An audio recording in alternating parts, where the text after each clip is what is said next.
eu trabalho basicamente com arte literária. Sou escritor e poeta e vivo exclusivamente desse meu trabalho, levando através dos meus livros, sejam eles digitais ou impressos, um pouco dos meus devaneios, um pouco dos meus sonhos e um pouco dos meus objetivos com relação à escrita. Cada escolha é como uma folha que cai, da árvore extrai uma parte sua, da vida exime uma possibilidade, o entrave entre o proibido e permitido, mas necessário, e assim continua. A árvore se regenera, a vida se recupera e pondera sobre o resultado de cada escolha, revelando assim o nostálgico embate da vivência humana. Eu comecei praticamente há 8 anos atrás a escrever, e o que me levou à escrita foi um fato assim um pouco inusitado, até mesmo triste. Eu perdi anos atrás uma filha que à época ela tinha 12 anos, acometida com câncer cerebral. E nessa época, um pouco antes dessa minha inestimável perda, em datas comemorativas, festivas, eu perguntava sempre para minha filha o que ela gostaria de receber de presente. E ela me pedia reiteradamente livros. Isso me enchia de orgulho, claro. E eu perguntava para ela o porquê dessa questão dos livros. E ela me dizia que queria ser uma escritora. Olha aí o legado que eu recebi. Então, esse foi o motivo principal para a minha imersão. E fora isso, eu tive um momento introspectivo de reclusão em virtude de algo que me aconteceu no passado. E já que era inevitável ficar alijado do convívio social, eu ocupei meu tempo com muita leitura. E durante 4 anos, os livros foram a minha tábua de salvação. E a partir daí, externando através da escrita um pouco dessa minha vivência, eu fiz com que a poesia e a arte se transformasse no meu meio de vida, literalmente. Eu faço intervenções culturais e poéticas diariamente pelas ruas da cidade, aqui na nossa querida Porto Velho, capital de Rondônia, do estado de Rondônia. E a minha abordagem, as mesas de bar, durante em restaurantes, pizzaria, locais públicos, eu abordo as pessoas e trago um pouco de poesia ou um fragmento de um dos meus trabalhos literários e falo um pouco sobre esse contexto, oferecendo os meus livros impressos ou digitais.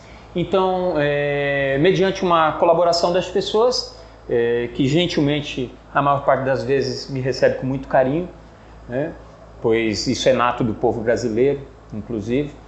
E é assim que eu vivo, aqui na nossa Porto Velho. Não é nada fácil viver de cultura.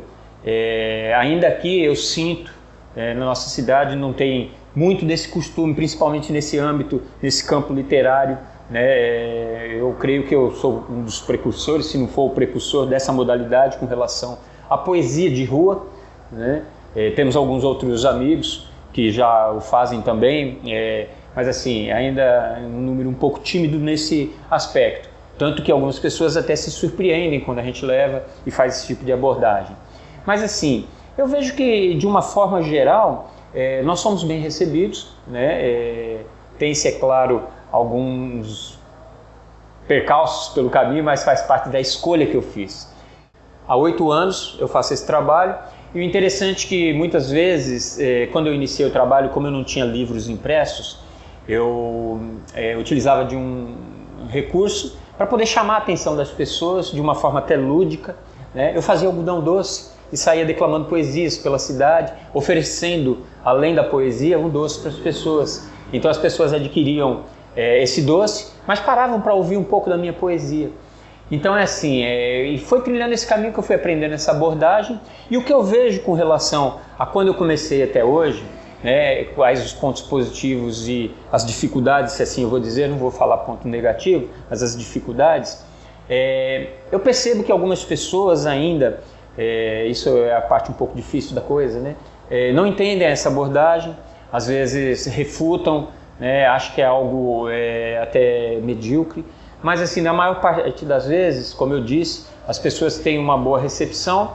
Então, o que eu levo de lado positivo essa simbiose, porque além da parte financeira, claro que é proeminente para qualquer pessoa, sobreviver, essa acolhida, é isso que faz e nos dá força para continuar. Às vezes uma palavra de incentivo, é um gesto de acolhida realmente. E no âmbito geral, por também estar compartilhando disso com outros artistas, porque já tive vezes de participar de projetos musicais, inclusive aqui no Espaço Devaneio também, uma casa que sempre abriu para esse tipo de abordagem, além da música, fazer outros tipos de arte, né? Tanto arte cênica, artes plásticas, arte literata. Então, quando a gente faz esse tipo de mescla, várias vertentes artísticas, né? Eu percebo ainda às vezes um pouco também de restrição para algumas pessoas que por vezes valorizam apenas alguns segmentos. Tem pessoas que acham que apenas a música é cultura, tem pessoas que acham que apenas as letras são cultura, e isso na verdade é um conjunto, né? A arte em si é um conjunto de obras, né? Então a gente tem que poder andar por todas essas vertentes. Então eu não vejo dificuldades na realidade, eu vejo algumas restrições às vezes de alguns locais, quando a gente chega, faz essa abordagem, explica como que é a forma de trabalho, né? Tem pessoas que entendem bem e abrem o espaço, porque o artista ele precisa desse espaço, ele precisa do contato com o público. Então nada mais do que você ter acesso ao público nos locais propícios para você poder levar a arte. Então isso ainda é um pouco de dificuldade que eu percebo, que algumas pessoas não entendem. Isso em alguns outros estados já é um pouco mais comum, porque hoje a gente pode até perceber, você vai no Nordeste, por exemplo, o repente é uma coisa característica nas ruas, nos bares, locais, então as pessoas acham bacana isso. E por que não também fazer esse tipo de acolhida com o músico de rua, com o malabari, com um poeta de rua e assim outras tantas vertentes culturais, né? Então eu ainda sinto algumas restrições por parte de algumas pessoas que acham bacana quando vão viajar, vão para outros estados, prestigiar os artistas locais no outro estado e às vezes deixam de prestigiar os artistas na própria cidade onde elas moram, né? Então não sei se isso é um preconceito ou acha que talvez o artista local não tem valor. Eu percebo também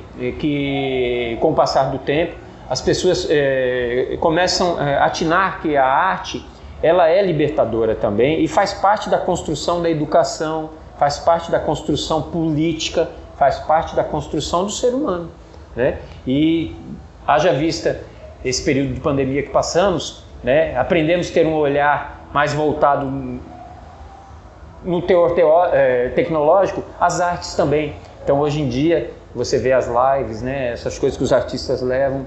Então a falta que a gente tem do contato físico com o artista também abriu esse espaço. Então a tecnologia ele é um aliado hoje da cultura de meio geral. Então eu vejo que essa evolução que eu percebo, mas ainda há o que se fazer, né? Porto solidão, de ventos e velas, de belas paisagens, de belas paragens, de algo incontido, de tudo contigo, de naus desbravadoras, de discos voadores, de voadeiras no rio, de encontros pulsantes, de instantes, de modos e inúmeras formas. Terra à vista, a prazo ou alugada, qual esquadra, qual bandeira, qual lugar prefiro? Abro o verso, rasgo a página, vira e revira a vida, procuro uma bússola, esqueço os pontos cardeais, procuro a minha estrela guia, o meu pedaço de mim, o meu começo, o meu fim, o meu porto velho seguro. Aviso aos navegantes, não tenho bilhete, tampouco medo, tenho respeito e tenho uma vontade imensa em sair pelo mundo. Já ouvi de algumas pessoas a seguinte expressão: pô, você é um cara tão inteligente porque você não vai trabalhar. E é difícil para eles entenderem que a arte é uma forma de trabalho, né? E é uma forma que eu escolhi e que eu pretendo continuar. Então, assim, no começo muitas pessoas achavam, isso é utopia, você não deixa de ser um sonhador, não passa de um sonhador, né? E parafraseando Roosevelt, ele disse o seguinte: o futuro pertence às pessoas que acreditam na beleza dos seus sonhos. E eu continuarei sendo, sim, um sonhador sempre. Mas hoje a família já entende que é algo que eu faço com muito prazer.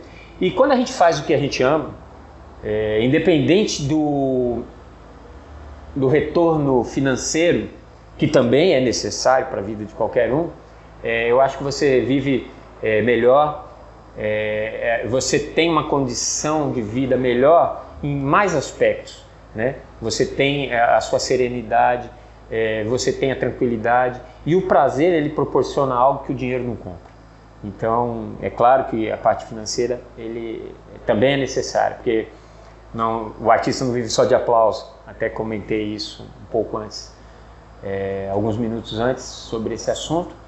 E deixar claro que, assim, hoje, passado 8 anos, eu acho que as pessoas que realmente nos amam, nos respeitam e nos admiram, isso de uma forma geral a todos os artistas, apoiam incondicionalmente. E hoje eu tenho esse apoio incondicional da minha família, das pessoas que me cercam.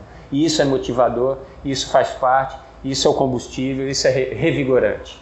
Hoje, inclusive, em virtude dessa realidade que vivemos, né, eu estava com um projeto aí engavetado, mas graças a Deus as coisas parece que já estão começando a tomar rumo.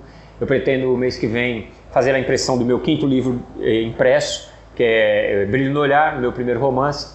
E eu acho até interessante, vou dar um pouquinho da narrativa dele, o porquê que eu escrevi esse trabalho. Um dia eu estava discutindo a DR com a minha amada e ela me perguntou por que eu estava deixando ela. E eu falei, nós estamos nos deixando, pois eu já não sinto mais o brilho no olhar. Ela, de forma até irônica, virou para mim e falou, isso dá um título para um livro. Então ela foi motivadora para escrever, o trabalho está pronto. Em breve, creio que o mês que vem estaremos imprimindo. Essa aqui já é a capa do trabalho, pessoal. Mas quem quiser também já pode ter acesso a esse trabalho me seguindo nas redes sociais, Rogério Silveira. Lá no Facebook você encontra um pouco do meu trabalho, já disponível em formato e-book, que é o que eu ofereço hoje para as pessoas.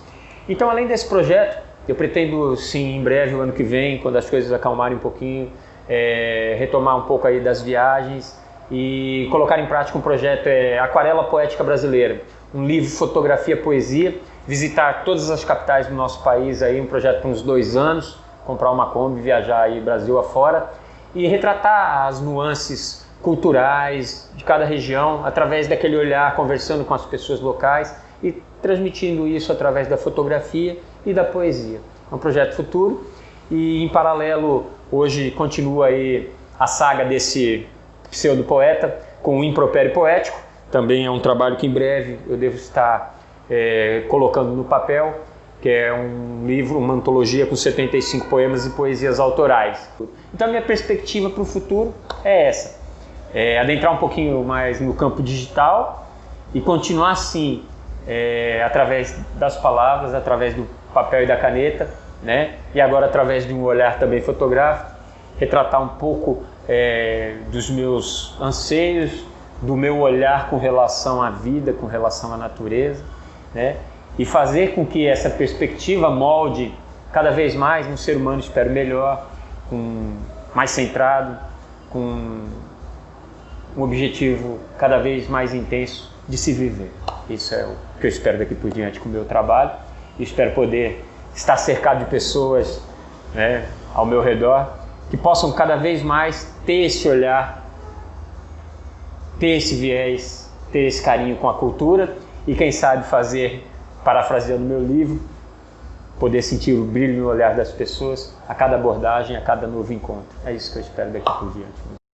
Para encerrar, pessoal, quero deixar aqui um agradecimento pessoal ao meu querido gestor desse projeto do Quintal Sessions, Kleber Cardoso, grande poeta e artista das artes em geral também, por sinal, como minha amiga Helena aqui também, dando um suporte aqui para esse nosso trabalho. Espero poder acompanhar de perto esse projeto com outros amigos e outras vertentes. E sigam nas redes sociais, pessoal. Além do Rogério Silveira, temos lá o 88mm, nosso grande parceiro aí, Espaço Devaneio. E agora, mais esse novo projeto, o Quintal Sessions, em breve, com certeza com espaço na casa e na telinha de vocês também.